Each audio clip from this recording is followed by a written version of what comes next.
Professor Clarke, let's talk about those drones. As Dominic said, wreaking havoc. What's the significance of their introduction to Russia's capability in this war? Yeah, I mean, the real significance of them, Sarah Jane, is they're cheap, so you can have lots of them. They cost about $20,000 to produce, and the next missile in the series, the SS-21, which is a ballistic missile, would cost about $300,000. So they're a fraction of the cost of other missiles, and they carry a relatively small warhead, about a fifth the size of a warhead, but you can produce lots of them. So they run at about 100 miles an hour. They're quite low.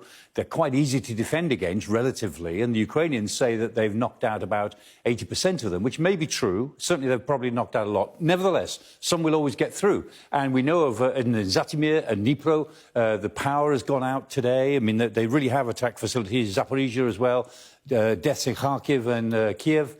And so they are effective. If you launch 80 of them and 10 get through, then there are 10 explosions and they certainly kill people. They are Iranian drones. Undoubtedly, the Russians will start producing these themselves. So although they've got hundreds from Iran, they will probably produce thousands of them in due course. That's what they look like at the moment. They're not all that big, but not all that sophisticated, but you can have lots of them. And for that reason, these drones will probably play a big role in the war from now on, and the Ukrainians need the defensive systems that can bring them down or confuse their guidance so that they just don't find their targets. Yeah, see what damage they've done in such a short amount of time since their introduction. Let's talk about what's happening in the southwest of the country, or what we don't know about what's happening in the southwest of the country, because this could be quite significant. Yeah, very good point. It's what we don't know that's most interesting. The Ukrainians have actually put a complete block on information coming out of the Kherson region. Now, they only do that when they're about to launch an attack or are attacking. It's a complete blackout of information, which is understandable. And so what we know is that the Russians are holding a line from Snihurivka to Milove. And that line has been under pressure for some time by the Ukrainians moving against it. The Ukrainians are trying, I'm sure, to get to Novokokhovka, which is an important waypoint towards taking the whole of the oblast. And the Ukrainians are also putting pressure towards the south of Kherson. They're trying to get round the back of it along the coast there so they can push upwards and surround it at some point. We don't know what the Ukrainians are doing or how much they're doing, but the fact that there's a news blackout means that something is going on.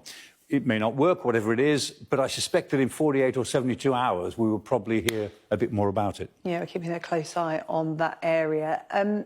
Latest prisoner swap, 108 women released, and this is linked to the steelworks. Yes. I mean, it's always welcome when prisoners are exchanged. Exchanges of prisoners is almost always, it's arranged usually through the Red Cross, somebody like that. Both sides have to get something out of it when they exchange prisoners. There was an exchange of a couple of hundred men a little while ago. This is over 100 women. And these are all people from Mariupol. I mean, the great sort of epic of Mariupol and the Azovstal steelworks. Towards the end of that action, before the final surrender, civilians and military all got mixed in. So we don't know how many of these women might have been fighters, how many of them were just civilians, but it's interesting. Look, they're walking out in good order. They've got their heads held high. They're making a point.